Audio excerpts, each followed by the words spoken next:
Are you ready?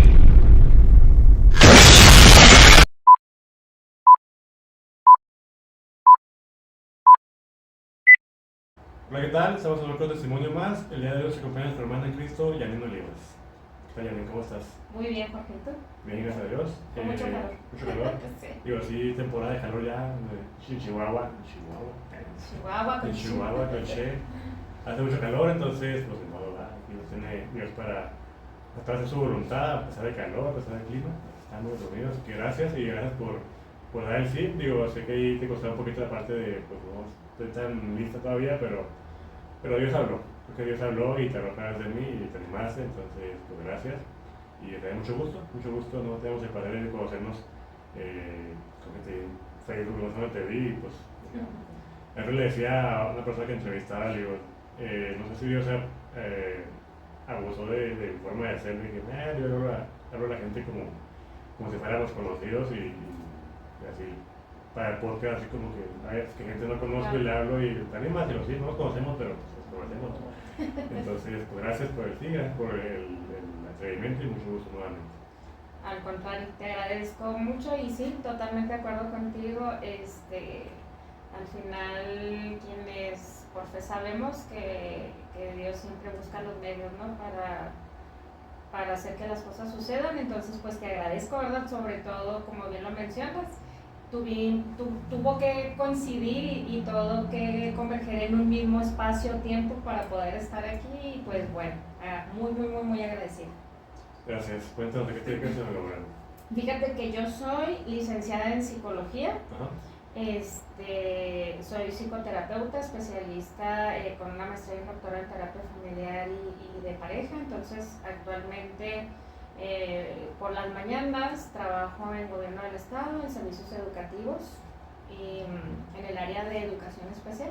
Ajá. Entonces ahorita estoy desempeñando un proyecto de primeros auxilios psicológicos sobre terapia de contención en una secundaria, fíjate, muy interesante. Okay. Y en las tardes pues en mi consultorio privado, ¿verdad? Atendiendo pues todo aquello que se me permita acompañar. Entonces esas pues es totalmente área clínica, totalmente haciendo lo que me gusta, ¿verdad? Muy privilegiada y muy agradecida con Dios porque al fin y al cabo siempre he dicho que no hay mayor bendición que dedicarnos a aquello que nos gusta hacer. Es correcto, muy bien. Me da un poquito de risa que dice, vamos a hacerlo agradecida por hacer lo que me gusta. No sé por qué pensé, pues chismecito y me pagan por eso. Total, oye, fíjate que siempre, no, pero si quieres no es broma.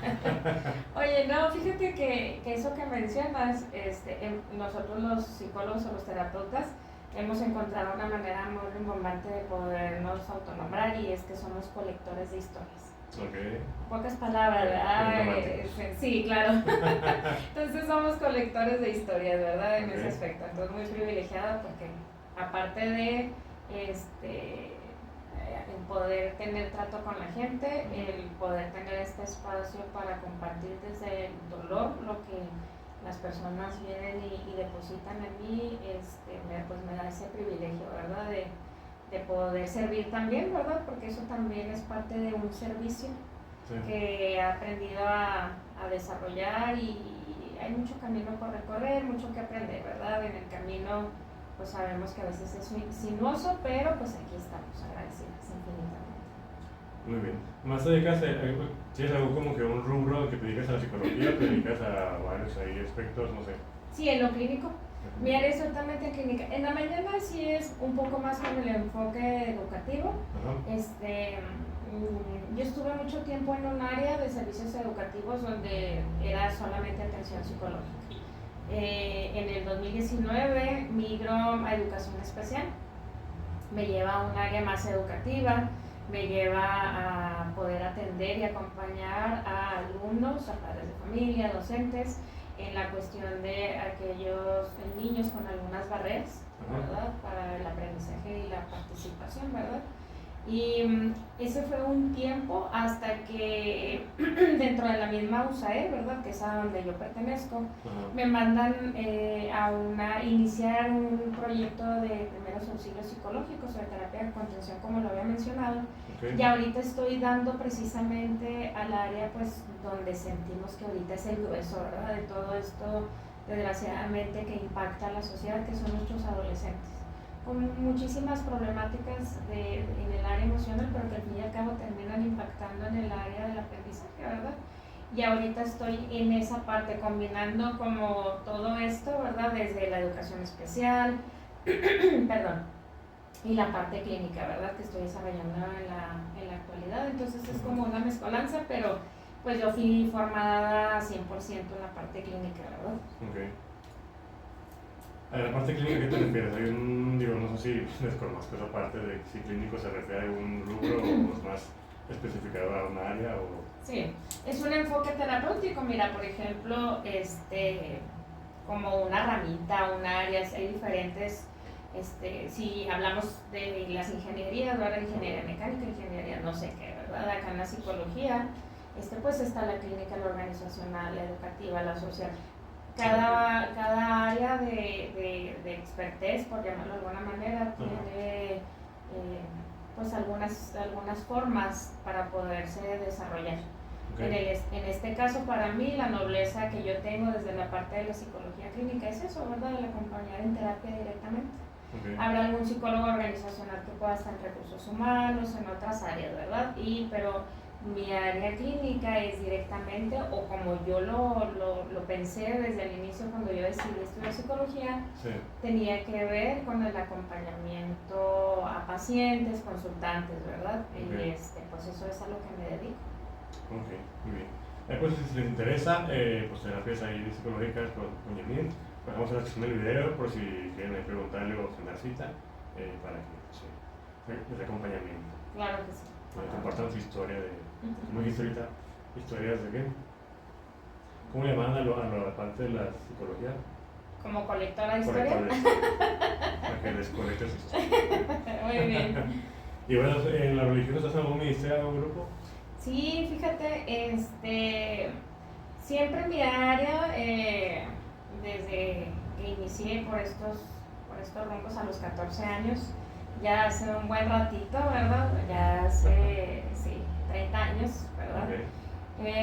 Interrumpí solo 4 años, ya ahorita les compartiré desde qué lugar decidí tomar una pausa. Pero siempre me he desempeñado prioritariamente en ministerios de alabanza, ¿verdad? Empecé formando ministerios con adolescentes, de eso me llevó a ser coordinadora de coros en mi parroquia. Yo pertenezco a la parroquia de San José de Ábalos. Entonces, pues ahí la vida me llevó, ¿verdad? A estar en la pastoral juvenil, a coordinar también algunos grupos de jóvenes, por ahí hacer otras cosas en la diversidad, siempre ahí como que tratando ahí de apoyar. Estuve un tiempo también en la pastoral penitenciaria, ¿verdad? En este caso de Cerecito, ¿verdad? O el Cersay, ¿verdad? Hay una pastoral de adolescentes. Entonces pues ahí he estado ahí como que un poquito moviéndome en este proceso de formación, ¿verdad? En mi servicio religioso. Entonces pues ahí he andado. Ahorita acabo de formar otro coro ministerio de alabanza y giré, fíjate, muy emocionada. Estuve la primera vez, más bien me quedé a cargo del Ministerio de Alabanza Formero, que digo, yo tenía 14 años y yo tenía 6 meses de haber entrado, ¿verdad? No sé, por eso ahorita comentábamos, ¿no? Dios siempre tiene sus formas. Jamás pensé que a los 6 meses de haberme integrado al ministerio, sin previamente haber estado en algo más, de repente me quedo de coordinadora. ¿Sí? Y duré ahí aproximadamente desde los 14 hasta casi los 28, ¿verdad? Que fue cuando ya mi niña ya iba a nacer. Entonces dije, ya no puedo estar aquí. Ya es el Ministerio de Adolescentes y ahí formé el Ministerio de Alabanza Neuma. Y duré ahí también más o menos un periodo de los 28 a los como 12 años en el Ministerio de Alabanza Neuma.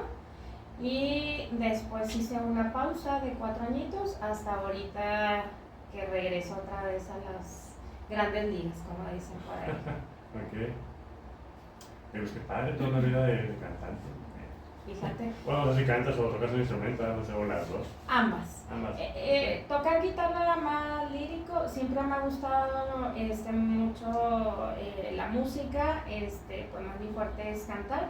Si toco la guitarra, soy más amateur, ¿verdad? No tengo esta profesionalización, pero sí ha sido una herramienta que me ha acompañado durante todo este tiempo, fíjate. Okay. Te cuento así a grosso modo, cuando yo era niña, en la casa hace muchos años, usaban incluso que en las casas particulares, ¿verdad?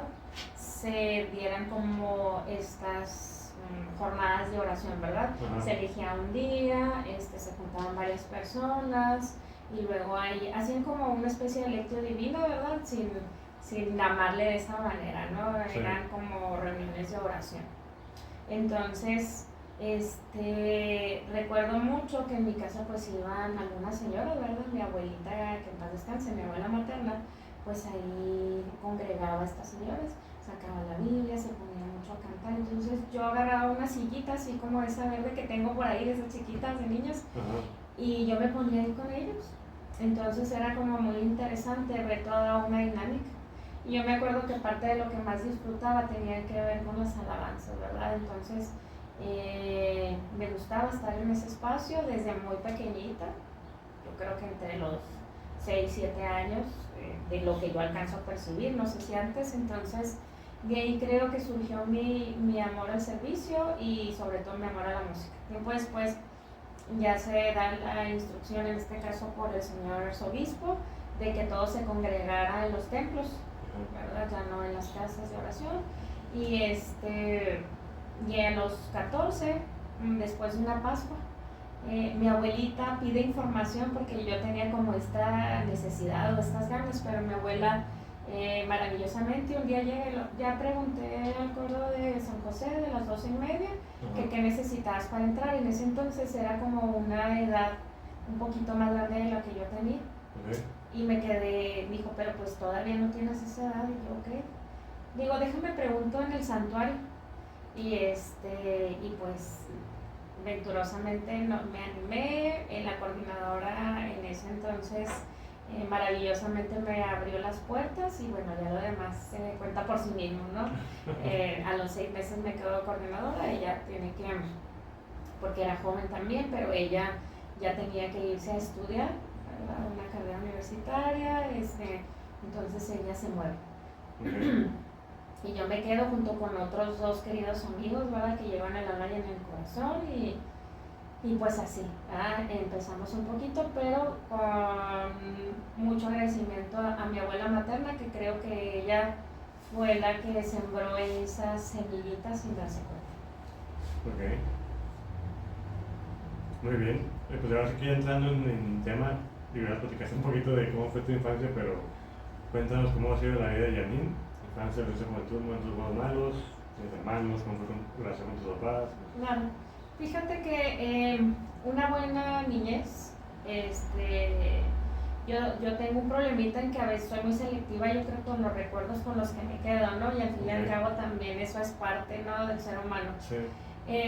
Al recuerdo fue una buena niñez. Tengo un hermano, se llama Alejandro, Alex, y somos solamente él y yo, somos 9 años de diferencia. Entonces pues yo mi mayor parte de mi infancia pues la pasé siendo hija única.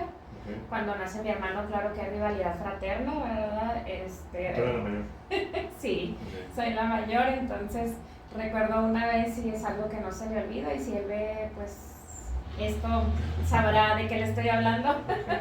Una vez recuerdo que nos quedamos, yo me quedé dormida en un sillón en la sala y mi mami lo puso así en un sillón. Entonces no sé cómo estuvo, pero rodó mi hermanito, ¿no? Envuelto en cobijas porque era como sí, tiempo de frío. Me acuerdo que yo oí que lloró, volteé, lo vi en el piso y luego dije así como me levanto, no me levanto. Entra mi mamá, lo ven, y ya cuando vi que, ya me volteé al otro lado y eso es algo que mi hermano siempre me dice, lo lleva en el alma y en el corazón. Okay. Tú me tiraste, le digo, no, pero no te tiré, pero tampoco te recogí. Entonces, mi adolescencia, yo viví en casa de mis abuelos. Okay. Amé profundamente a mi abuelo materno, Él falleció cuando yo tenía 9 años, justo 2 meses antes de que naciera mi hermano. Entonces fue una etapa complicada, ¿verdad? Para mí. Él era una gran parte para mí de un sustento emocional, de apapacho, de protección, ¿sí? Y sí, tuve excelentes papás, ¿verdad? Pero mi abuela era no podía regañarme poquito porque inmediatamente yo acudía a mi abuela. Y cuando él fallece fue un momento complicado, ¿verdad? En familia. Y entonces nace mi hermano y un poquito ahí vamos como familia pues aceptando y resolviendo un poco el duelo por la pérdida de mi abuelo. Entonces, la adolescencia fue una buena etapa de vida, disfruté muchísimo, me encantaba bailar, me encantaba salir con mis amigos. En esa etapa fue cuando yo entro al coro. Okay. Entonces era maravilloso porque yo tenía esta experiencia fantástica que después de los ensayos íbamos a la paletería, íbamos a hacer lo que teníamos el templo donde nosotros cantamos durante estos primeros años de Fuego Nuevo, cuando yo coordino. Tiene su centro pastoral y enfrente pues están unas canchas y está una paletería, entonces era como muy padre, ¿verdad? Okay. Los domingos pues después de misa, cantábamos en misa de 11 los domingos y pues ya salía el plan, ¿verdad? Entonces fue una época maravillosa. ¿Era coro de jóvenes también? Sí, ahí sí era coro de jóvenes, adolescentes y jóvenes, okay. Pero yo estaba en el rango. Okay. Entre los 13 y 16 posiblemente, okay. Entonces pues okay. Estábamos todos igual, más o menos en el mismo rango de edad, entonces 15 años, bailes y demás, a gusto, ¿verdad? Disfrutando. Después de ese periodo entro yo a la preparatoria y ya implicaba un poquito más esfuerzo, ¿verdad? Porque pues se hace un poquito más compleja la escuela, había que organizar más los tiempos, porque había que hacer tarea, había que distribuir esta parte que yo no estaba dispuesta a dejar. Para mí el haber entrado en esa etapa fue maravilloso, aparte que a mí me tocaba como esta responsabilidad de ser el ejemplo, por llamarlo de alguna manera, ¿no?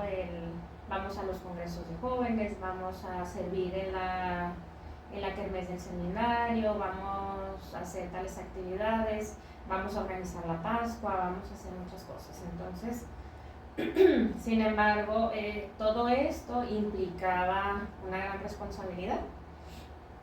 Entre ellas, yo creo que fue la etapa donde más me costó un poco como lidiar con la idea de ir encontrando este equilibrio entre mi familia y las actividades de la iglesia. Retiros, actividades, Pascuas, los grupos, muchísimas cosas que ya sabemos que datan del servicio, y mi familia en reuniones, en 15 años, en actividades múltiples, días de campo, y al final esa fue la parte más complicada en esta etapa de la adolescencia, ¿no? Que si bien es cierto que mis papás me apoyaron en todo momento, pues había esta parte, ¿verdad? De, ¿saben qué? Pues no voy. Tengo un retiro de evangelización, me voy desde el viernes, regreso el domingo, la Pascua, toda esta parte que en un principio fue un poco complejo equilibrar, pero sin duda se resolvió de la mejor manera, pero sí recuerdo mucho como esta transición, ¿verdad? Un poco complicada, voy creciendo, determino que quiero estudiar psicología. En ese entonces no había, ahora pues acaba este semestre, si mal no estoy informada, entra psicología en la UASH. Okay. Pero en mi época, te estoy hablando hace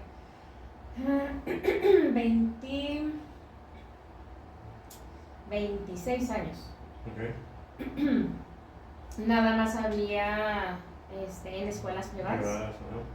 Entonces, pues mis papás, aún ya con todo el esfuerzo, pues era complicado, ¿verdad? El hecho de decir, híjole, pagarte una escuela Sí. que aparte era tetramestral.